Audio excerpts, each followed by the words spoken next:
தந்தை, மகன், தூய ஆவியானவர் நம்மை நிறைவாக ஆசீர்வதிப்பாராக.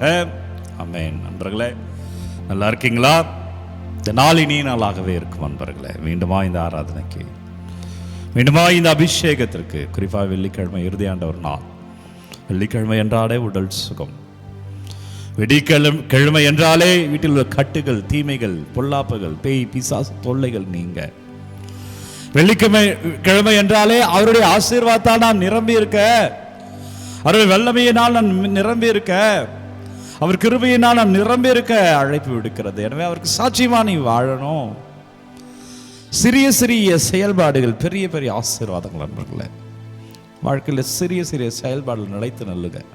இந்த ஆராதனையில் நம்மளுடைய சுகத்துக்காக, நம்ம வீட்டில் நன்மைக்காக, நல்லது நம்ம வாழ்க்கையில் நடைபெற வேண்டும் என்பதற்காக ஜபிக்கிற இதே வேளையில சின்ன சின்ன காரியங்களில் கண்ணும் கருத்துமாய் நம்ம செயல்படுகிற பொழுது பெரிய பெரிய ஆசீர்வாதங்கள், சிறுதுளி பெருவெள்ளம். எனவே ஒவ்வொரு செயல்பாடுகளையும் முக்கியமாக சின்ன சின்ன விஷயங்களை நம்ம விட்டுருவோம் இல்லையா? ஆண்டவர் சொல்றார், விடாத. இப்போ நீங்க யோசித்து கொண்டு இருக்கிறீங்களா? அந்த விஷயங்கள் எல்லாம் விட்டுறாதீங்க. உங்கள் மனதில் போய் கொண்டிருக்கிற அந்த சிந்தனை துளிகள் எல்லாம் விட்டுறாதீங்க. நீங்கள் ஆசீர்வாதமாக இருப்பீங்க. கிருபாகரன் ஒருத்தர் அவர் சாட்சியமாக சொன்னதை மாதிரி பார்த்தேன் நான். அவருக்கு எக்ஸாமுக்காக வேண்டியிருந்தார், அந்த எக்ஸாமில் வெற்றி பெற்றேன் அப்படின்னு நன்றி சொல்லி. கரோலின் ஒரு அம்மா பிள்ளைக்காக கெட்ட பழக்கத்திலிருந்து விடுதலை அடையணும். அந்த ரெண்டு ஞாபகம் வருது, அதனால சொல்கிறேன். எனவே பிரியமுள்ள அன்பு இறை உறவுகளை, இந்த ஆராதனையில் ஆண்டவர்கிட்ட ஒப்பு கொடுத்து நன்றி செலுத்துவோம். நன்றி அப்பா, உங்கள் பலவீனங்களை எல்லாம் ஒப்பு கொடுக்குறேன். உடல் சுகமின்மையை ஒப்பு கொடுக்கிறேன். எங்கெல்லாம் உடல் உபாதைகளோடு இருக்கிறார்களோ ஆண்டவரே, அவற்றெல்லாம் உங்கள் பாதத்தில் வைக்கிறேன். நோய் நொடிகளோடு இந்த ஆராதனை பார்க்கிற பிள்ளைகள் சுகம் வேண்டும். ஆண்டவர் பேரை நான் சாட்சியமா நிற்கணும், ஆண்டவர் பேரில் அபிஷேகமா நிற்கணும்னு ஜெபிக்கிறாங்களே இயேசுவே. அப்பா, ஒவ்வொருவருடைய உடல் சுகத்திற்காக உங்கள் பாதத்தில் வைத்து ஜெபிக்கிறேன், துதிக்கிறேன். கவலைகள், கஷ்டங்கள் இருக்கிற குடும்பங்களை எல்லாம் உங்கள் பாதத்தில் வைக்கிறேன். அப்பா, ஆசீர்வதிங்க. ஆண்டவரே, ஆராதனை செய்கிறோம் ராஜா. அப்பா நன்றி, இயேசுவே நன்றி. இந்த பிள்ளைகளோடு சேர்ந்து உங்களுக்கு நன்றி செலுத்துகிறோம் அப்பா. எனவே பிரியமானவர்களே, சிறுதுளி பெருவெள்ளம் நண்பர்களே, இன்றைக்கு நற்செய்தி பாருங்க, ரொம்ப அழகான நற்செய்தி. மார்க் நற்செய்தி 4வது அதிகாரம் எடுங்க, இறைவார்த்தை 26 34 வரை. இறையாட்சியை பின்வரும் நிகழ்ச்சிக்கு ஒப்பிடலாம். எவ்வளவு அழகான வார்த்தையை பாருங்க, வார்த்தையை கேளுங்க. நிலத்தில் ஒருவர் விதைக்கிறார், அவர் எதுவும் செய்யாமலே நாட்கள் நகர்ந்து செல்கின்றன. விதைக்க போயிடுறாரு, அவர் விதைத்து விடுகிறார், ஆனால் அவர் எதுவுமே செய்யல. பொதுவாக என்ன பண்ணுவாங்க? விளைச்ச பிறகு அதுக்கு தண்ணீர் பாய்ச்சுவது, அதற்கு தண்ணீர் பாய்ச்சுவதற்கு இடங்களை அமைப்பது, அதன் நிலத்தை அதற்கு முன்பாக பண்படுத்துவது. எனவே இப்படிப்பட்ட வேலைகளெல்லாம் செய்கிற வேலையில இவர் வெறும் விதை மட்டும்தான். இந்த ஓமை ரொம்ப அழகான ஓமை. விதைத்து விடுகிறார், அவர் எதுவும் செய்யாமலே அவை வளர்கிறது. நேரம் வருகிற பொழுது அறுவடைக்கு சென்று விடுகிறார். அது ஒரு உவமை இயேசு சொல்கிறார். ரெண்டாவது, ஒரு சின்ன விதை, கடுகு விதை ஆண்டவர் எடுக்கிறார். அது சின்ன விதை தான், அதை விதைக்கிறார். ஆனால் அது சின்ன விதை பெரிய மரமாய் வளர்கிறது. பறவைகள் வந்து அதில் தங்குகிற அளவிற்கு. இந்த ரெண்டு உவமைகள் சொல்லி ஆண்டவர இறையாட்சியை பற்றி பேசுகிறார். என்ன சொல்ல வர்றாருன்னா, இரண்டுமே ஒரே சிந்தனை தான் தருகிறது. சிறுதுளி பெருவெள்ளம். இதெல்லாம் செய்யறதால என்ன பெருசா மாற்றம் வந்துடும் நினைப்போம் இல்லையா? வரும்னு சொல்றாரு ஆண்டவர். நான் ஒருத்தர் திருந்திட்டா எல்லாமே மாறிடுமா? இந்த உலகத்துல நான் செய்யற தப்புனாலதான் மாறிடுமா? நானும் இப்படியே இருந்துடுறேன். நிறைய நேரத்தில் பேசுறோம் அல்லவா? ஆண்டவர் பேசாத, உன்னாலும் மாறும் என்கிறார். அவர் விதைத்து மட்டும்தான் விட்டு வந்துடுறாரு, மீதிதான் செய்யணும். ஆனால் அவர் சொல்கிற ஓமையில ஒரு விதைத்தால் எல்லாத்தையும் செய்யணும். ஆனா இயேசு சொல்கிற ஓமையில அவர் எதுவும் செய்யல. அறுவடை நேரத்தை தானா வளர்ந்துருது, இவர் அறுவடைக்கு செய்கிறார். இந்த கதையை இயேசு சொல்கிறார். அப்படின்னா சின்ன செயல்தான், நீ செய், அது பலன் உண்டு. நான் மாறினா போதுமா? போதும் என்கிறார். அது ஆசீர்வாதம் உண்டு. அதுல ஒரு ஆசீர்வாதம் வைத்திருப்பேன், அதன் மூலமா பல மாற்றங்கள் உண்டாகும். உன் பிள்ளைகள் உன்னை பார்த்து கொண்டிருக்கிறார்கள், உன் நண்பர்கள் உன்னை பார்த்து கொண்டிருக்கிறார்கள். நீ கிறிஸ்தவன், நீ கிறிஸ்தவன் என்பதை சமூகம் அறியும். அவர்களை பார்த்து கொண்டிருக்கிறார்கள். நீ உன்னை எப்படி வடிவமைத்துக் கொள்கிற? நீங்க உங்களை எப்படி டிஃபைன் பண்ணிக்கிறீங்க? உங்க சுற்றி உங்களுக்கு நீங்க வைத்திருக்கிற அளவைகள் என்ன? இதெல்லாம் உங்களை மெஷர் பண்ணிக்கிறீங்க.